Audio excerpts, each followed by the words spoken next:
Welcome to another episode of the MMA Lockcast. I'm your host, Manpreet, aka MMA Lock of the Night, your boy on social media at MMALOTN, and the architect behind the MMA Fight Archive, ensuring you leave no stone unturned when you're researching these upcoming MMA events.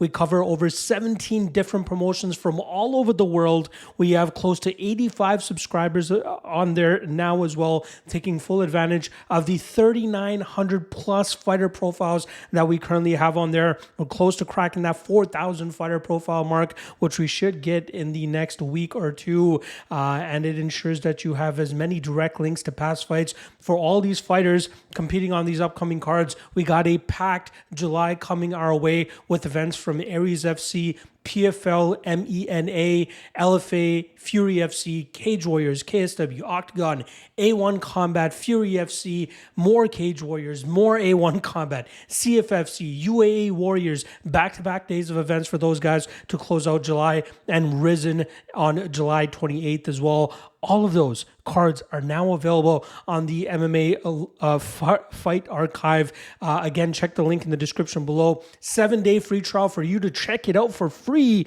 before you drop a dime. I promise you it is worth the bang for your buck. Again, try it out for free so you can see what the big hoopla is about.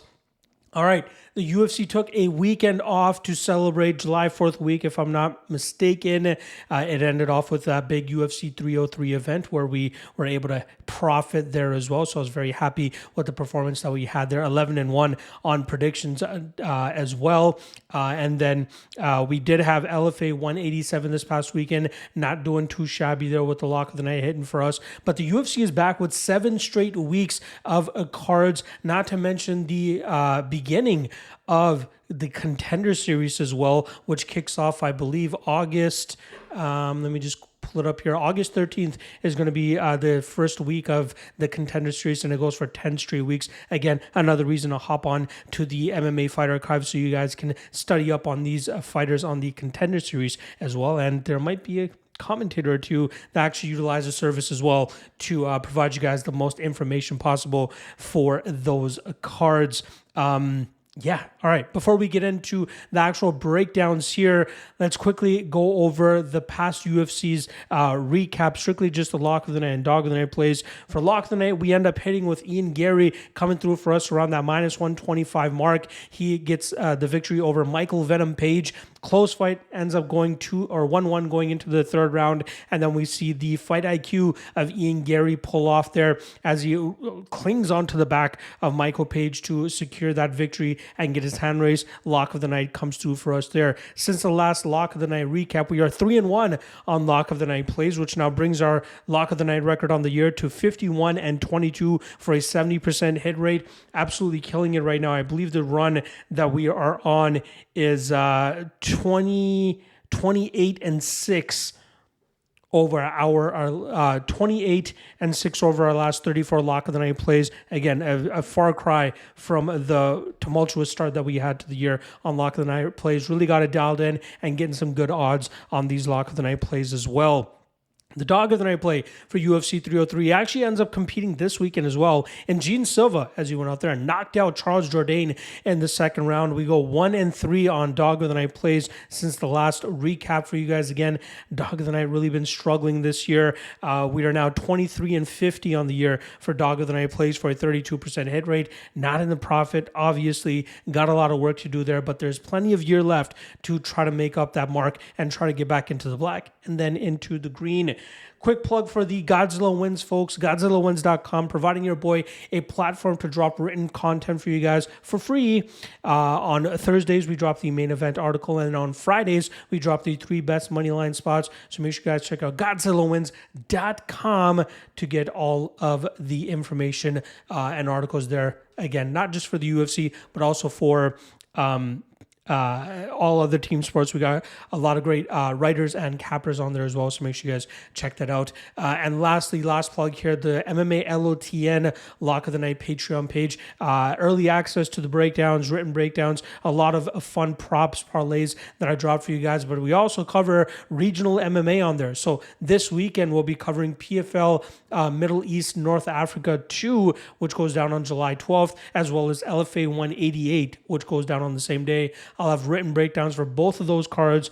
Make sure you guys check out the Lock of the Night Patreon page to get access to that. All right.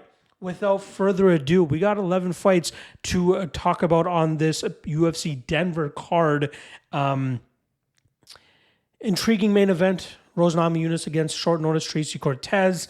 We had a lot of fallouts. I believe before the last UFC card kicked off, there was only 8 fights scheduled for this card, but the UFC has managed to salvage a couple of those spots, and now we have 11 fights, at least on Monday of fight week. Let's see if we can actually get there on fight week and fight day with the same amount of fights. First fight of the night between Montel Jackson and Blackshear, which goes down in the bantamweight division. This was also one of the short notice fights the UFC decided to put together to try to save the amount of fights that was on this card. We'll start off on the Montel Jackson side, who comes in at minus 150. Now, Jackson is a guy that had a lot of high hope and high praise coming into the UFC because of his physique, because of his hand size, which is just crazy, and which has translated into him dropping a ton of his opponents. I believe he's landed 10 knockdowns in his last 6 fights, finishing a handful of them as well. A very solid prospect, good striking, good power, developing wrestling game, but that's where he has ended up hitting some roadblocks in trying to put together a solid winning streak with losses to Ricky Simone and Brett Johns. You see where fighters have been able to exploit him in the past, but it's clear he's slowly working on that aspect of his game so that he can keep fights upright or sink in his sneaky choke game that he's been able to apply against a couple of opponents, but more often than not looking to keep fights in the striking realm where he can go out there and try to knock his opponents out. With a 5'10", 75-inch frame, this guy's very solid in terms of just the physique he brings to the table, and he was even drawing comparisons to John Jones earlier in his career, but it seems like he has really stumbled on some rough times. Now 32 years old, he's on a 4-fight winning streak that actually stretches all the way back to, I believe, late 2021. So it's been difficult for him to get some action and stay active enough to try to build upon the potential that a lot of people believed he had. And hopefully this is a sign of him being a little bit more active now. His opponent this weekend, Blackshear, went to a draw in his UFC debut, but managed to go 2-2 over his last 2 matchups, last time coming up short against Mario Bautista. That was a matchup where he had success in the first round by utilizing his power striking approach and grappling game to nullify Bautista, but the short notice nature of that fight for Blackshear, I believe it was about a 7-day turnaround for him between him submitting Jose Johnson and then jumping in on short notice against Bautista. His cardio started to slow down in the second and third rounds, which is where Bautista was able to start pulling away, start stopping the takedowns, and do a good job in terms of implementing his grapple-heavy approach, and even having some own grappling success for himself later on in that matchup. Blackshear is a BJJ black belt who utilizes, like I said, a power striking style to close the distance to either hurt his opponents or eventually change levels, drag them to the ground, and overwhelm them with the strength and pressure that he brings to the table. Now, in this matchup, this is a weird one because we got Jackson, who I believe is the better striker, but this will be a true test in terms of seeing whether he has improved his defensive grappling enough to try to keep this fight upright. What is interesting about this matchup is the fact that Jackson is not a chalky favorite, which is something he's found himself in more often than not.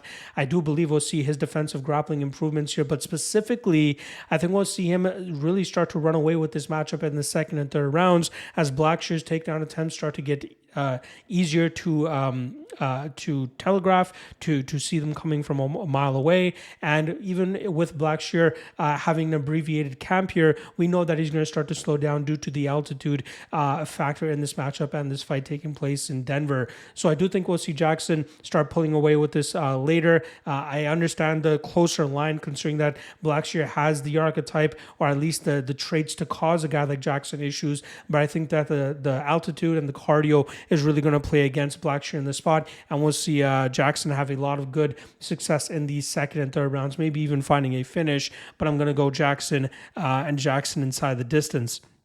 All right, next up, middleweights going at it here as we have Colorado natives, or sorry, at least one Colorado native here in the middleweight division. Josh Fremd coming in at -110, going up against Philadelphia's own Andre Petroski, who comes in at -110 as well. A pick'em fight. Although we did see Fremd as a slight favorite a couple days ago, there has been some action on Petroski that has brought that line down now to pretty much a pick'em spot. Now, let's start off on the Fremd side, who is now 2-3 over his last 5 fights. Last time around, he took a short notice opportunity against Roman Kopylov, and he was unsuccessful in terms of trying to put on his grind and his pressure approach that he normally applies. And unfortunately for him, he ended up getting finished in the second round by the far superior striker in Roman Kopylov. Fremd is a guy that likes to utilize that clinch, that cage push, that takedown, and really a high pace in terms of wearing his opponents down so that he can either finish them later on or eventually go on to win a decision victory. This guy is a lot better than a lot of people were giving him credit for when he originally came into the UFC and went 0-2 to start his career, but he then went on a 2-fight winning streak and then lost that short notice matchup that he had last time. He is a Denver native, or at least Colorado native, I believe, training out of Factory X, which is mainly known for its striking, but they do have some good grinders in there as well, and Fremd is one of the better fighters that they have on the in their stable of fighters in terms of being able to apply that type of game plan. Now, his opponent this weekend, Andre Petroski, now finds himself on a 2-fight losing streak. Last time around, losing in March in Atlantic City with one of the weirdest finishes that we've ever seen. He had a solid first round, stopping the takedowns of Malkoun and landing some big shots of his own. And I believe all 3 judges actually scored that round in his favor. However, in the second round, the opening minute, we saw him shoot a takedown and pretty much headbutt the hip of Malkoun, and that caused the equilibrium for Petroski to be off balance pretty much, and that dropped Petroski, and we saw Malkoun follow up with a beautiful soccer kick to the liver, or at least to the body, and then that ended the fight pretty quickly thereafter. It was a very weird circumstance for Petroski, who I said had a very good first round, and that's usually the best round that he has. He is a guy that has suffered from cardio issues in the past, but luckily he's been able to beat some opponents that are not as good as him, and he was able to either cruise to beat him by decision or at least finish them in the second or third rounds. This guy is a absolute tank, a unit of a man in terms of applying his grapple heavy approach, looking to utilize his BJJ black belt, taking opponents to the mat and trying to finish them quickly. However, his last 2 matchups he's lost in the first and second round by finish. Again, that last one we can give him a little bit of a pass because of the rarity of that type of knockout. I think that's the first time we've ever seen that type of finish inside a mixed martial arts cage, and for it to happen at such a high level, very, very weird. But Petroski, in my opinion, doesn't really eat damage that well. When guys are able to get off on him and really start landing damage of their own, you see him not reacting the best to getting hit. And I think that's how we saw Malkoun actually land a big shot early in that fight before Petroski got his wits back about him. But this is a guy that really needs to be successful early before he starts to fall off later on in matchups. And again, he's beaten some guys late in fights, the Gerald Mearshars, the Wellington Turmans, but better guys are going to cause him issues, especially if they have a better gas tank. And in this matchup specifically, Petroski has that window of finishing this fight early. Yeah, Fremd can have some fragility issues at times, and Petroski could definitely put that hammer on him early, maybe even find a submission. But I think we'll see Fremd really apply his grind effectively here, really wearing on the gas tank of Petroski, pushing him up against the cage, wearing on him with knees to the body, knees to the leg, some dirty boxing, break out into the open range again, and then rinse and repeat that type of approach. And I think that will allow him to really start to run away with this matchup later on in this fight. Again, add in the elevation factor in this matchup, and I really think it favors a guy in Josh Fremd who should be able to put up a better pace. And again, I know he slowed against Kopylov, and that was him trying to come in on short notice and apply his type of approach, that didn't work out the best for him. He has a full training camp to do it here against the guy in Petroski, who usually suffers from just a cardio issue, period. And I think that will allow Fremd to really start running away with this matchup. Maybe hone in on that round 3 Fremd prop, but I do think we see Fremd grind this fight out, and I'm going to say round 3 finish for Josh Fremd. All right, next up, Luana Santos coming in at -385 in this flyweight matchup, going up against Maria Agapova, who comes in at +320. Now, Santos is now 2-0 since joining the UFC roster. her only professional MMA defeat came at the hands of Jenna Bishop 5 fights ago, and Bishop obviously now in the PFL playoffs, and she'll be competing in August, looking to advance to the next round. She's a high-level BJJ black belt, and she was able to really keep Luana Santos on the defensive and grind that matchup out. Santos is I believe, a BJJ black belt as well. BJJ and judo black belt, and we saw her utilize a grind very heavily against Stephanie Egger last time around, and that was allowing her to win a fight that she missed in a fight that she missed weight by at least 3 pounds going into that matchup. Not a good look for her in terms of the skills there. Hopefully she's able to make the weight this weekend. On the come up, she was a fighter that largely used her grapple-heavy approach to nullify her opponents, putting them on the cage or dragging them to the mat. But over the last couple of fights, excluding the Stephanie Egger fight, we saw her utilize her striking, a lot of movement, a lot of kicks, a lot of combinations, and that would allow her to go out there and either club and subber her opponents, finish her opponents like she did against Juliana Miller, or at least set up the takedowns that she's been so successful with in the past. She's strong up against the cage. She's very good in terms of keeping her opponents on the defensive, and she's still very young. She's only 24 years old, so there's plenty of room for improvement here for her. She's going up against a veteran in Maria Agapova, who is now 0-2 in her last 2 fights, being finished in both of those matchups by submission. Now, the big headlines for Agapova over the last several months has been the fact that she has had inactivity. She hasn't stepped in the cage since late 2022, if I'm not mistaken, but I believe it was late 2022. Let me just confirm that stat here, because there was a lot of headlines about her not, being almost homeless. She was unable to secure any fights. So yeah, she fought Jillian Robertson back in September of 2022. So we're coming up on 2 years since she's competed last, but she did take a grappling matchup in Karate Combat in May, where she got quickly heel hooked by her opponent in 30 seconds. It's just she's been unable to, make ends meet. I think she was a tattoo artist as well. She's had some visa issues, and now she's just kind of scrambling to try to get a fight. She was at one time a very high-level prospect that a lot of people were keeping their eyes on, off the Contender series coming into the UFC, a fighter that a lot of people expected to be a very unorthodox addition to the women's flyweight division, but it really hasn't panned out for her, especially against opponents that were able to go out there and out-grapple her. I think the big kind of road bump that she hit in her UFC run was when she ended up getting knocked out by Shana Dobson in a matchup where she came in as like a minus 1,000 favorite. Absolutely unfortunate outcome for her in that matchup. Agapova usually utilizes an unorthodox striking approach. She throws strikes from very weird angles. She has a slick submission game of her own, but if she is at a disadvantage in the grappling realm, she normally ends up giving up those bad positions and possibly even getting submitted. Now in this matchup specifically, I saw Luana Santos around minus 260 just 2 days ago, and now she finds herself at minus 385. A ton of love coming in on Santos, which I think is a little bit unwarranted. Yes, she's good. She's a great prospect. But there are, the experience advantage that we can see for Maria Agapova, the striking advantage that she could potentially hold in this fight. I believe the grappling advantage definitely goes to Santos, but if Agapova can continuously move, cause some issues in terms of Santos crashing the pocket and engaging in a clinch or a grappling scenario of any sort, this could be issues for Santos. And again, we saw Santos start to slow down late on in that matchup against Egger. And if, this altitude ends up messing with her, Agapova could potentially have some success in the striking realm and make it a lot more difficult for the youngster, Luana Santos. So I like the over 1.5 more than anything here.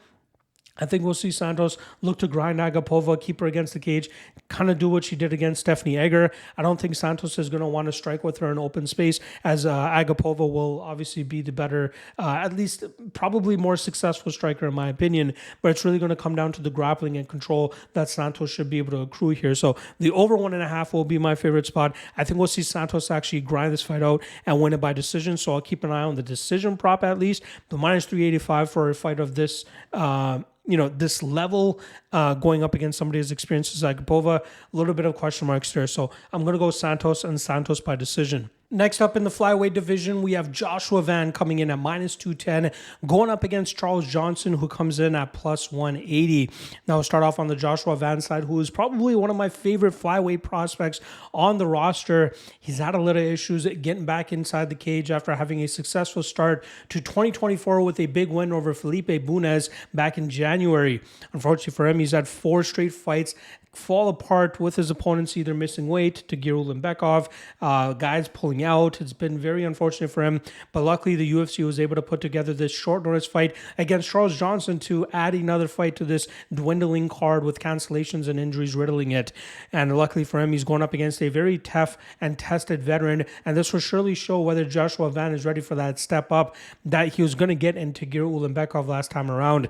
Now, Joshua Van is a guy that's gone out there and won 3 straight fights inside the UFC, 2 of them by decision and the last one by finish over Felipe Bunez. Again, that's a fight where he showcased just what he's good at. He might have slow starts at times, but eventually he finds his timing, finds his rhythm, finds his range, starts walking his opponents down, mixing up the target, working the body very well with his combination striking, and then going up to the head to really hurt his opponents. This guy's very good with his striking, and that's been his forte since joining the pro ranks back in October 2021. His only professional defeat came at the hands of a very strong wrestler who was able to keep him on his back and keep him on the defensive. However, since that matchup, we've seen a ton of improvements from Joshua Van in terms of stopping takedowns or at least nullifying the amount of success his opponents are able to have from that top position and immediately working back to his feet so that he can get to the striking realm where he more often than not has an advantage over his opponents. It's crazy to think he's only 22 years old and hasn't even been a professional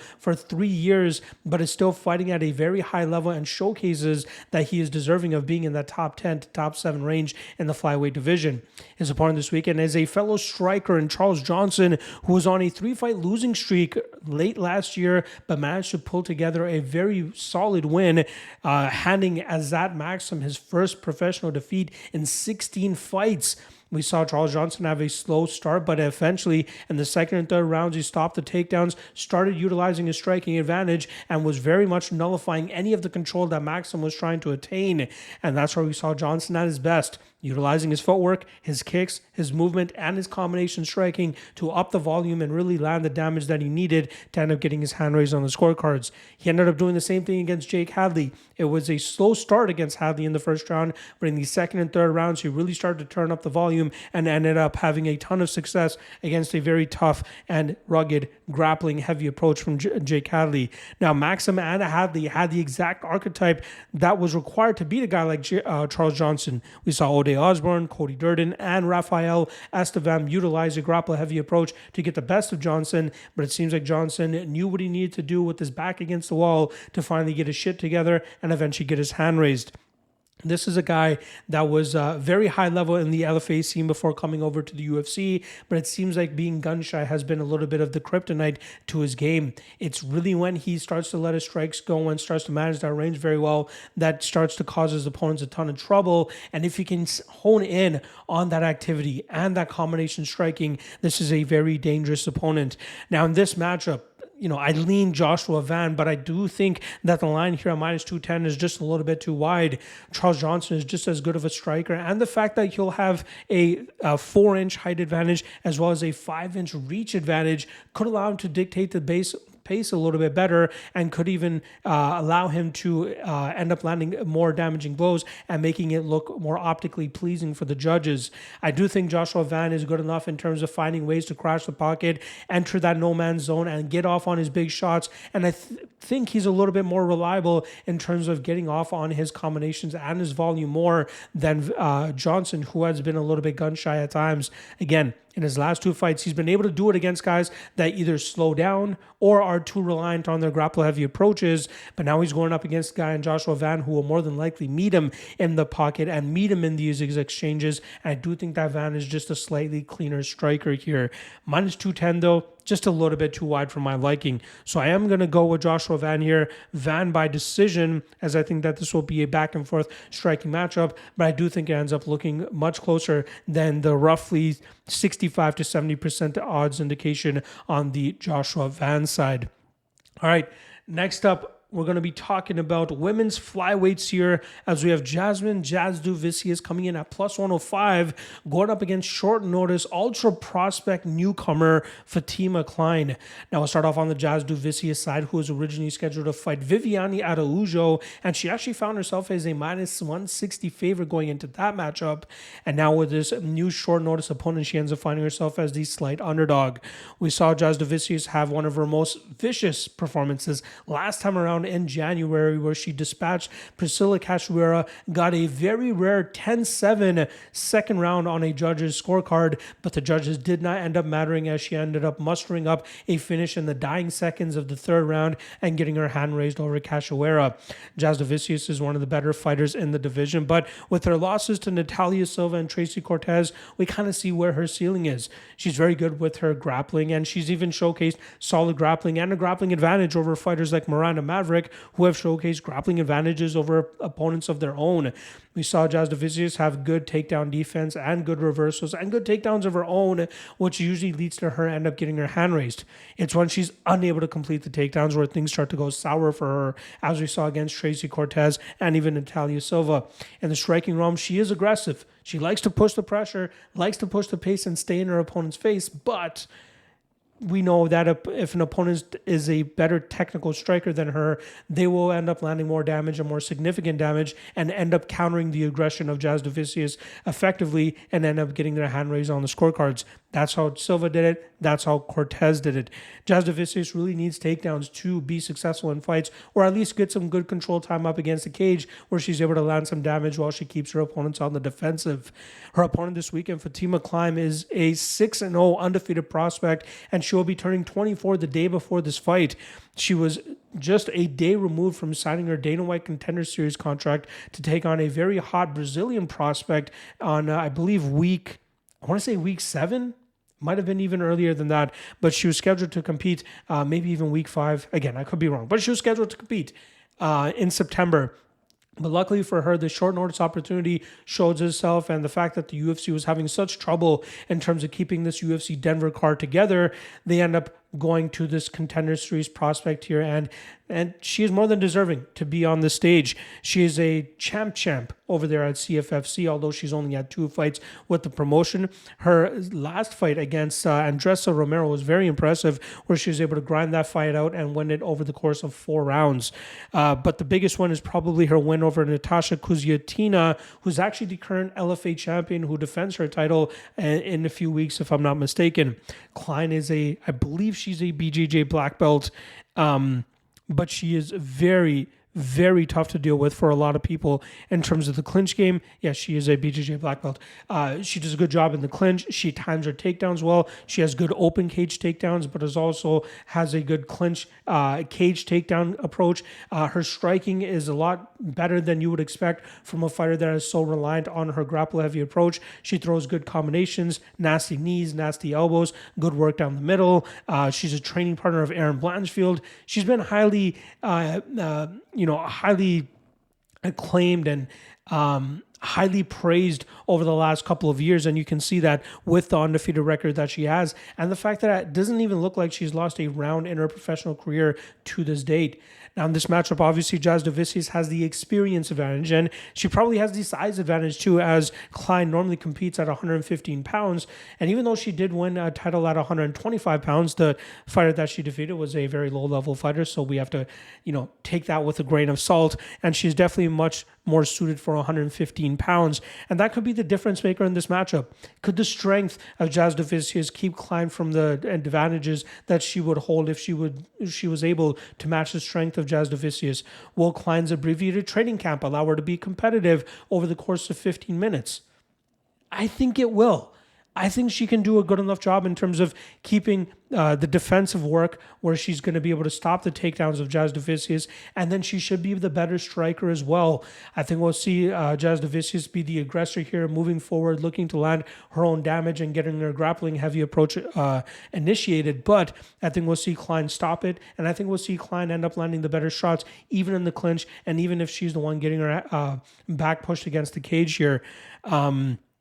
Yeah, I like Kline. We saw her open as the underdog. She got bet up to about -140, -150. Now she's down to about -125.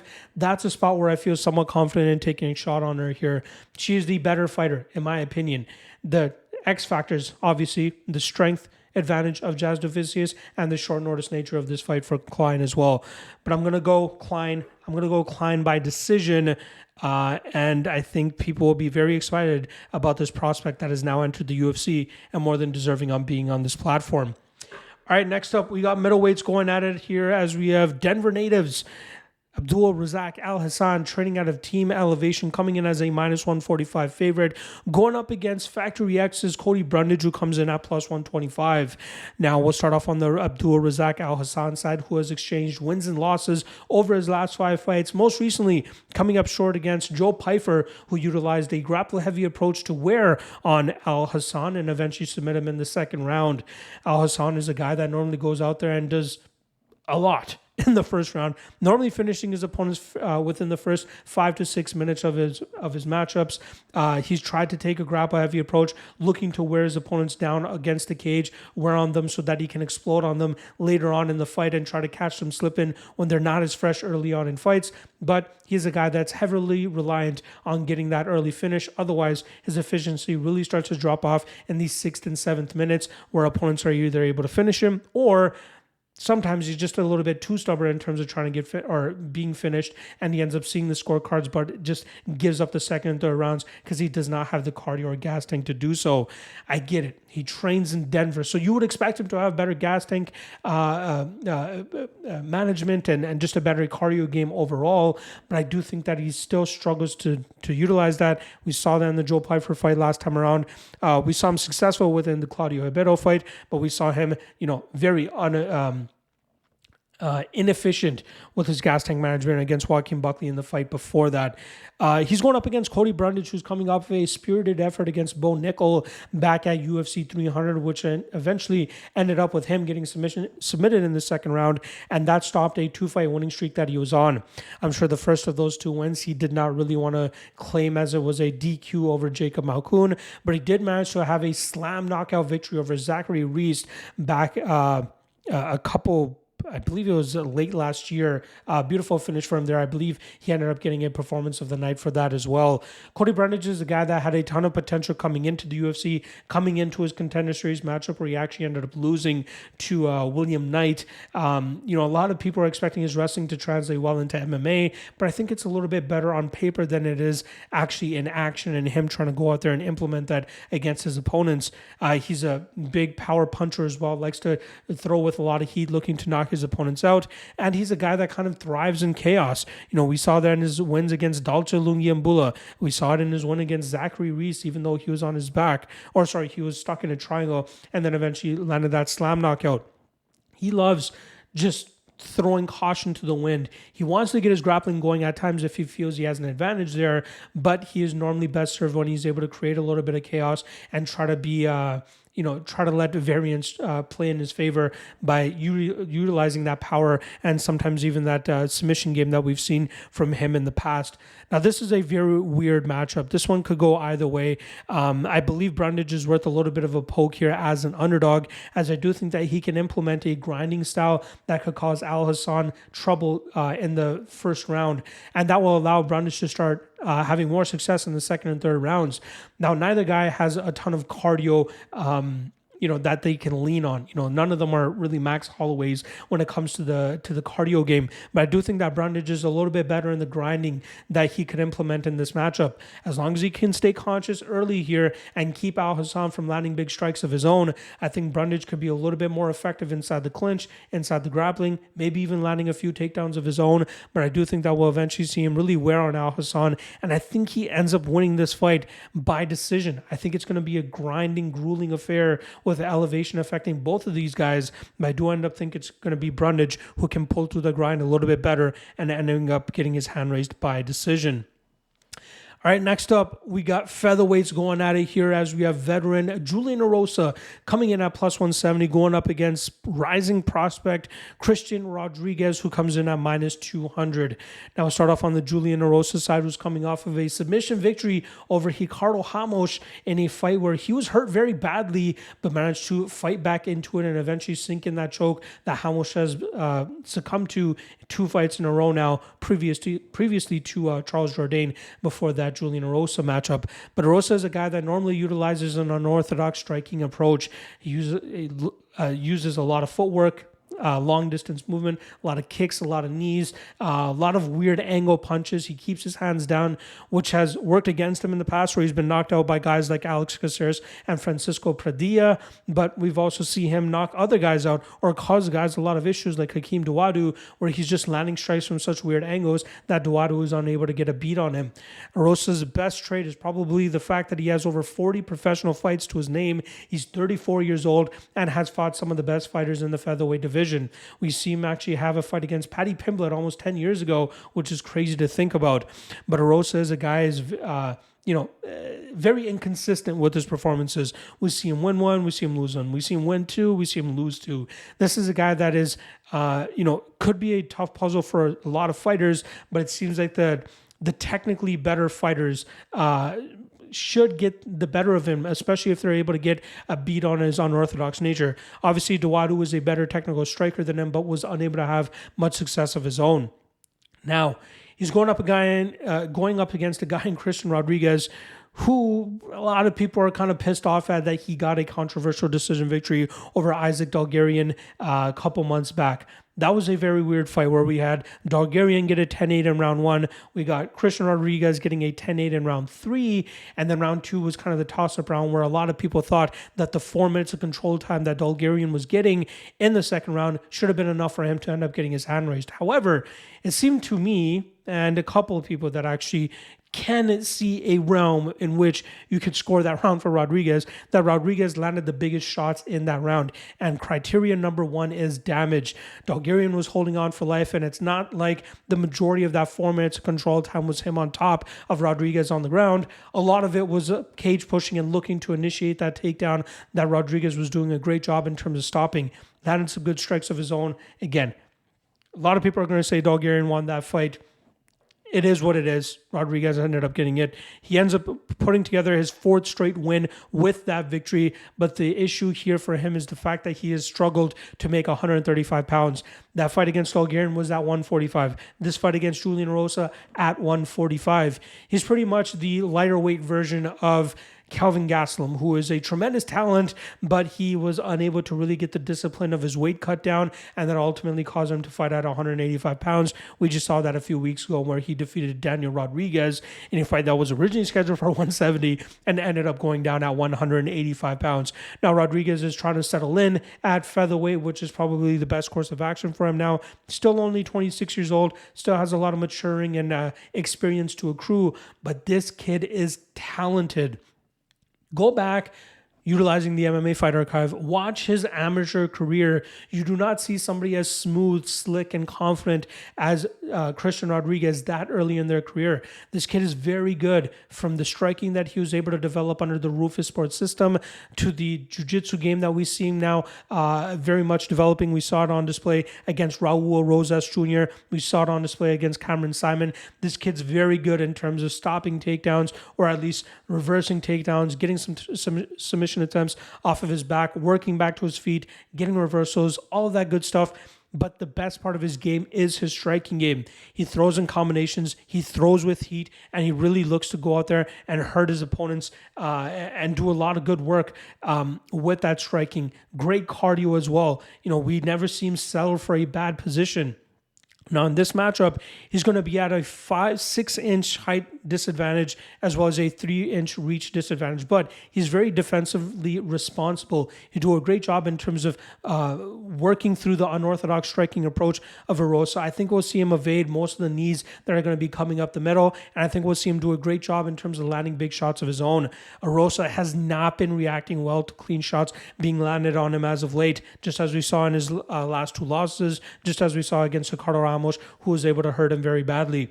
I think we'll see Rodriguez land some big shots here. I think we'll see him hurt Julian Erosa. I think we'll even see him potentially lock on a submission of some sort, and that could potentially lead to a finish of his own as well. But I think a lot of people are going to be overlooking Rodriguez because of the experience advantage of Julian Erosa, because of the height and reach disadvantage that Rodriguez will be at. But skill-wise, I think Rodriguez is one of the best lighter weight fighters currently on the roster. It would be nice if he could get his weight cut under wraps, but even at 145 pounds against this level of competition, I think he can be very successful. So I'm going to go Christian Rodriguez here, and I think Christian actually ends up putting him away. I think he either gets a club and sub or just pretty much club and drum in this spot and eventually puts away Julian Erosa. There's going to be a lot of love on Julian Erosa this week. I can already see it. When I studied this matchup, we saw Rodriguez around minus 215. Now he's around minus 200. I'm going to wait. I'm going to let the other sharps or whoever wants to take on an underdog shot on Julian Erosa to take it, and then hopefully end up getting a better line here on Rodriguez. But I do think that Rodriguez wins this fight pretty handily, and I think it comes by finish. All right, next up, a former hot prospect. We have Gabriel Bonfim coming in. Where did he go? Sorry, I just had the... here we go. Gabriel Bonfim coming in at minus 400 in this welterweight matchup, going up against Loosa coming in at plus 300. Now, we'll start off on the Gabriel Bonfim side of things, who ended up suffering his first professional loss in 16 fights last time around, as he had a very solid first round against Nicholas Dalby. I believe he got 10-8s all around. In the second round, started off very hot, but with his inability to put Nicholas Dalby away, he started to slow down, and it was evident that Dalby was turning up the pressure and eventually got that finish late in the second round. Bonfim mismanages gas tank very badly, and can you blame the guy? He normally goes out there and finishes opponents very quickly, but he was not ready for the resistance that he was getting for Dalby, and that ended up making him lose his first professional fight.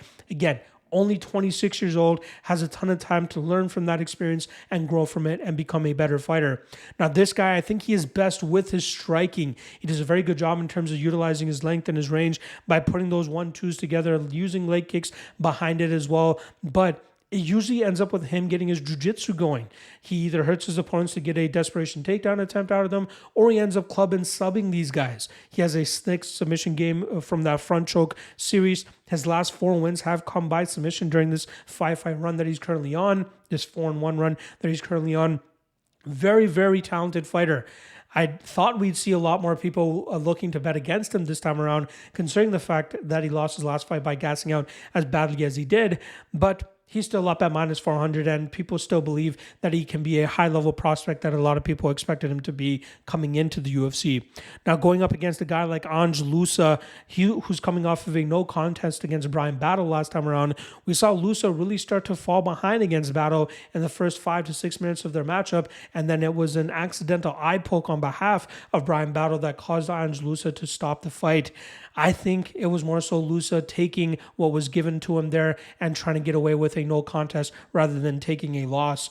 I thought Brian Battle was building in momentum and confidence, and Loosa was more so breaking, and Loosa ended up taking the no contest and saving himself from getting finished or even stalled on even further there. Brian Battle was pretty much piecing him up in the striking realm. He's stopping down the takedown attempts from Loosa. Loosa, was a guy that normally utilized a power striking approach, looking to knock his opponents out. But over his last 2 wins over AJ Fletcher and Reese McKee, we saw him start to engage in the clinch and the takedowns more so that he can manage his gas tank a little bit better. He'll land his big shots, engage in the clinch, look for takedowns, and then utilize that time to suck some wind so that he can go out there and do the same thing in the next round. But when he was unable to do it against Brian Battle, that's where we saw him start to make mistakes in the striking realm, where Battle was starting to able to land some big shots and get some big damage of his own. And then again, Loosa ends up taking the no contest from that eye poke. Now, in this matchup, I think we'll see Bonfim do a great job in terms of stopping the takedown heavy approach of Loosa, or at least in the clinch. I think we'll see Bonfim manage his gas tank a little bit better, which is going to be pertinent for him here, especially fighting at altitude like both of them are. Both guys kind of susceptible to cardio crashes and cardio dumps, but I still think that Bonfim is the better fighter all around here. The issue that I have in terms of being fully confident in him at minus 400 is the altitude. right? What if it hits him a little bit sooner than it hits Loosa, and then we see Bonfim start making some mistakes, and Loosa ends up landing a big shot on him to put him away? Do you really want to trust minus 400 on that type of scenario playing out? Probably not. But I do like Bonfim to be the much better fighter here. I think he ends up setting up a submission of some sort with landing big shots on Loosa, causing Loosa to shoot a desperation takedown. And I think we'll see Bonfim really lock something up here and eventually get that tap. Again, minus 400, a little bit too wide for my liking, but I do think we see Bonfim come out successful and victorious by finish in this matchup. All right, next up, lightweights, another short notice matchup put on here. And it includes one of Denver's favorite sons. We got Drew Dober coming in at minus 110, going up against Gene Silva, who just competed on the last UFC card. He also comes in at minus 110 with this fight taking place at a pick'em. Now, we'll start off on the Drew Dober side of things, who was very close to picking up a win over Renato Moicano last time around. That was a fight that was 1-1 going into the third round. We saw Moicano really starting to slow down, and Dober doing great work in terms of defending the takedowns, defending the submissions of Moicano through the first 6 minutes of that fight, 7 minutes even. We saw Dober eventually get a reversal, land some big shots from the top position, and then it was like a sacrifice throw that he landed on Moicano about a minute left in that second round, and then started landing some big damage from that position too. That allowed him to win that second round back. And then in the third round, he tried doing that same throw to try to get Moicano on the ground, but Moicano was privy to it. He reversed it pretty much and ended up in top position. And then from there, Moicano was able to grind out about the last 4 minutes of that matchup with top control, good ground and pound, and eventually winning that fight on the scorecards. That would have been a big win for Drew Dober. That was a win that set up the UFC 300 matchup for Renato Moicano. And who knows, maybe Drew Dober would have gotten that UFC 300 call instead if Moicano did not end up getting the win that night. But Dober is a guy that has spent, 10 plus years inside the UFC now. He's grown a ton, a lot of having it to do with his striking, his speed, his power. His takedowns are obviously improving as well, but he is a much better fighter than when he initially came into the promotion. He's also 35 now, so you got to wonder, there's obviously the swing in momentum in terms of the improvements that he's making, but there's obviously going to be a regression as well in terms of the age now that he's at, especially at these lower weight classes. He's fast, he's explosive, a lot of power, a ton of experience against some of the best fighters in these lower weight classes. And again, fighting at home now for his 41st professional fight has got a lot of mean a lot to him. Now, his opponent here is Gene Silva, who just picked up a knockout victory over Charles Jourdain at UFC 303 at the ending of June, which was actually the last UFC card. And in that fight, he showcased why he is so dangerous. Now, both guys, Silva and Jourdain, were unorthodox strikers that like to utilize a lot of flashy techniques to hurt their opponents or even put them away. But it was clear that the physicality, explosiveness, and power advantages were all on the Gene Silva side, and any little feint that Silva threw out there had Charles Jourdain biting on every inch of it. We saw Jourdain try to implement a grapple-heavy approach, but we saw great takedown defense from Gene Silva in terms of being able to keep that fight upright, landing some nasty elbows while he was defending as well, which deterred Jourdain from trying to complete the takedowns, and then eventually a beautiful uppercut from Gene Silva in the second round to put Jourdain away and be the first fighter to actually finish Charles Jourdain. Now, Silva, we've seen him get grinded out in the past, and his only 2 losses all went to a decision. That's usually the best way to beat him. Put together a good enough game plan overall to outwork this guy and win it on the scorecards. But we saw some improvements from him in his Contender Series fight against Kevin Vallejos in a matchup where he battered his opponents over the course of 15 minutes and won that fight by decision. His 2 wins in the UFC have come by knockout, and obviously his second win over Jourdain is much more valuable than the win that he had over Weston Wilson, and you still have to wonder where his ceiling is at, especially he's only 27 years old, and the fact that he's coming out of a gym that's rising to prominence here with the Fight Nerds headed by Caio Bahayo. Now, in this matchup, I really wanted to lean on Gene Silva again to try to get the win, but you have to wonder the short notice nature of this fight, fighting up a weight class. I know he missed weight the last time around, but also the altitude. If he starts swinging heavy early, starts whiffing at air, if he's unable to knock out Drew Dober, he's going to start to slow down. Taking a short notice fight at altitude is not the best of looks, especially on this bit of short notice. Now, I believe Drew Dober is the better technical striker. I think Dober, unlike Jourdain, actually has the physical capabilities to keep up with a guy like Gene Silva. I think he has the power. He has the explosiveness. He has the physicality to keep up with Silva.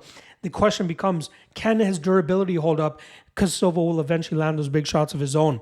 I will be looking to hone in on the under 2.5 if 2.5 is actually the number they end up giving us here rather than 1.5, because I could definitely see this leak into the second round. But I think that this is a fight where violence will definitely come into play. I think the altitude will obviously be an advantage to Drew Dober. We've obviously training out of Denver, seen him go out there and showcase good cardio in the past, and his technical advantages. He should be able to counter Gene Silva effectively here, land some big shots of his own, stay away from the big shots of Silva, hopefully. And if he can squeak this fight into the second round, I think we'll really see him start to wear on Gene Silva, maybe even land some takedowns of his own and start pulling away with this matchup and eventually finishing Gene Silva in the third round. Close fight. We saw Dober as the favorite. We saw Silva as the favorite. Now it's a pick'em. I wonder where this line is going to go throughout fight week, but I am going to have to lean with the veteran here. I think Dober ends up finishing Gene Silva probably in the second or third round. Close fight. Again, I'm a Gene Silva truther, unlike others, but I do think that Dober is a better technical fighter here. And with the altitude playing an advantage in his favor here, I do think that Dober ends up finishing him later on in this matchup. All right.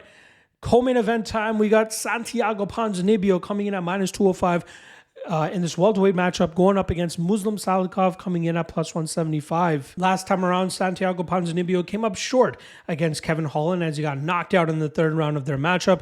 And that was a fight that Kevin Holland actually had some issues with one of his hands, yet he was still able to muster up a finish of Ponzinibbio, showcasing that Ponzinibbio's durability probably starting to go down the drain. Now he's 37 years old and a far cry from the fighter that he was before he went on that layoff, which we saw him actually have a 7-fight winning streak, and he was on the cusp of fighting Robbie Lawler. This was back in 2018. And then he had a career-threatening disease that he was dealing with that put him out of competition for a long time. And since returning, he's now 2-4, although he could have been 1-5 had he had not pulled out that late fight against Alex Morono in a fight where he was losing on all three scorecards until he was able to muster up that finish in the last 2.5 minutes of that fight. Ponzinibbio, largely a striker, likes to utilize his knees, his elbows, loves the leg kick, but he is starting to slow down a little bit too, and you have to wonder about his durability. He's not a guy that largely looks to take fights to the ground. His grappling is decent, but again, not something he looks to utilize offensively, more so sticking with the striking, looking to either knock his opponents out or at least batter them, utilize his leg kicks, and start walking away with this fight. But again, 37 years old, durability a little bit of a question mark. You got to wonder if you can trust him at a chalky price. Now he's going up against another aging welterweight here, 40-year-old Muslim Salikhov, who's on a 2-fight losing streak, most recently getting knocked out by Randy Brown earlier this year. Prior to that, he ended up losing to Nicholas Dalby in a fight where he struggled to utilize his grappling approach, showcasing that he is slowing down at this age, and he is slowing down against guys that can usually put together better bodies of work than him. He's a slower fighter, likes to use a lot of his kung fu background, spinning techniques. That spinning back kick to the body is one of his best weapons that he likes to utilize. Has some decent power. Obviously, power is usually the last thing to leave a fighter at this stage in their career. But he is a guy that's clearly at the back end of his fighting career. Probably a loss here ends up being the end of his UFC career as well. Kind of surprised that they're actually propping him up in the co-main event slot of this card, where we have a lot of other fights that you could put in this position. But again, Salikhov, striker, known as a striker, can grapple if he wants to, but we've seen him fail to implement that type of style effectively in his last few fights, normally relying on his striking more often than not. And now with his durability starting to go down the drain, you have to wonder about that. So this is a welterweight fight between two aging guys, both guys with deteriorating durability. I still do lean Ponzinibbio as the cleaner striker here, probably the guy that has a little bit more power, or at least a little bit more speed that he can implement to cause Salikhov some issues, but it's hard to trust either guy, especially at the price tags that they're at. You don't want to bet on a 40-year-old, even if he's the underdog here at plus 175. I do like Ponzinibbio. I think he ends up getting the knockout here. I'll take a look at the under 2.5 when that drops, but I do like Ponzinibbio. I just don't know if I can trust him at 37 and coming off of a knockout loss the way that he is. All right, main event time. Flyweights going at it here as we have Rose Namajunas coming in at minus 230, going up against short notice replacement Tracy Cortez, who comes in at plus 195. Now, last time around, we saw Namajunas pick up a main event victory, I believe back in February or March, over the likes of Amanda Ribas in a fight where she utilized a strong grappling approach to try to nullify Ribas on the mat. We saw Namajunas have some striking success, but it's really her grappling that she seems to be leaning on at this stage of her career. She's really starting to pack on that weight and that muscle to compete at flyweight, which this will now be her third fight at this weight class. I think we're starting to see a slowdown in her career, which is wild considering that she's still only 32 years old. What she was known for best in the past was her striking. She was fluid. She was very good in terms of setting traps and landing head kicks and knocking opponents out, but things have not really gone her way. The Carla Esparza fight was such a weird one because neither woman really did much, but it was Esparza that did enough to end up winning that fight. The Manon Fiorot fight, we saw Namajunas start to come on strong in the later half of that fight, but it was still too late for her as Fiorot did enough in the first 2 rounds to win that matchup. The Amanda Ribas fight, it was a lot of grappling where she was trying to get some of her success going, and that's kind of been the key for her. And then obviously leaning on a bit of that striking as well. I think it was the last round where she actually won just off of her striking. Now, she's going up against Tracy Cortez, who's undefeated in the UFC, 11-1 overall. I believe she's only lost her first or second fight. I think it was her first professional fight and has not looked back since. Last time around in September, we saw her defeat Jasmine Jasudavicius in a fight that was 1-1 going into the third round, I believe. And then we saw Cortez have a lot of success and eventually outbox Jasudavicius, winning that fight. Now with Tatiana Suarez down at 115 pounds. A lot of people would say that Cortez is the best wrestler in the women's flyweight division. And it's hard to argue, considering how dominant she's been with implementing that grapple-heavy approach and keeping opponents on their back. Her striking is slowly starting to improve, but that's definitely the weaker part of her game. But a lot of things are very interesting about this matchup because she's taking this fight on short notice, and the fact that it's taking place at elevation, which is something she's not used to fighting at. And I believe that could cause her some issues. This is still a 5-round fight. She did not ask for this fight to be reduced to 3 rounds. She wants the 5 rounds, considering it is a main event matchup.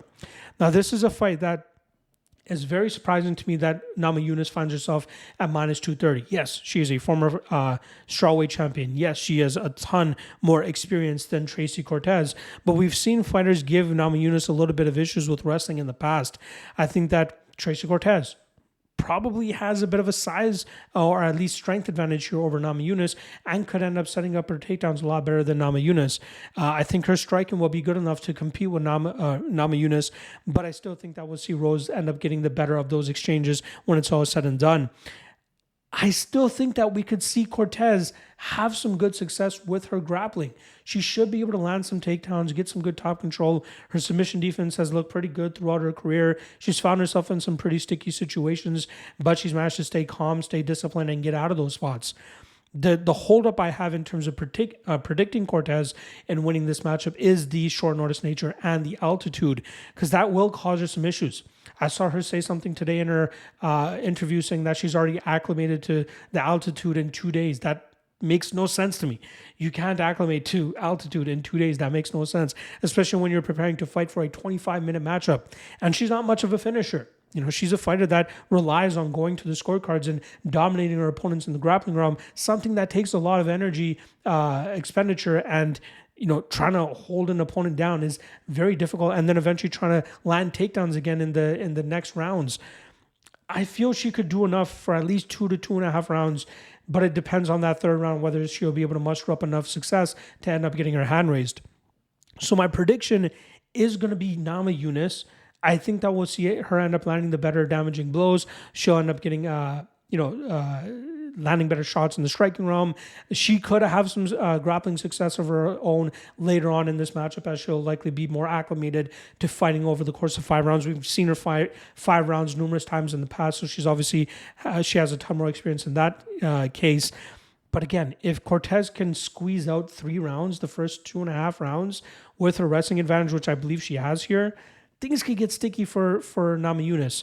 So this might be one of those rare cases where I end up predicting Namajunas, but I might have a little bit of a small spot on Cortez here, especially near that plus 200 mark. I think it's, stylistically speaking, I think it's worth a little bit of a stab here. So I'm going to go Namajunas by decision. Very low confidence. Again, one of those spots where you predict one side, but have to take a little bit of a look at the value that you're getting on the underdog. But you have to know what you're getting with Cortez coming in on short notice, going 5 rounds for the first time. Things could get a little bit sticky. But Namajunas by decision will be my official prediction. All right. There you guys go. It's nice to be back in the saddle breaking down UFC fights for you guys. Again, it's the first of 7 straight weekends of UFC fights. Looking forward to the fights this week. And again, we got LFA and PFL MENA going down later this week. So if you want breakdowns for those, I'll have written ones for you guys on the MMALOTN Patreon page. Otherwise, I'll see you guys throughout the week with all the other UFC content I normally drop. I'll see you guys then. Peace.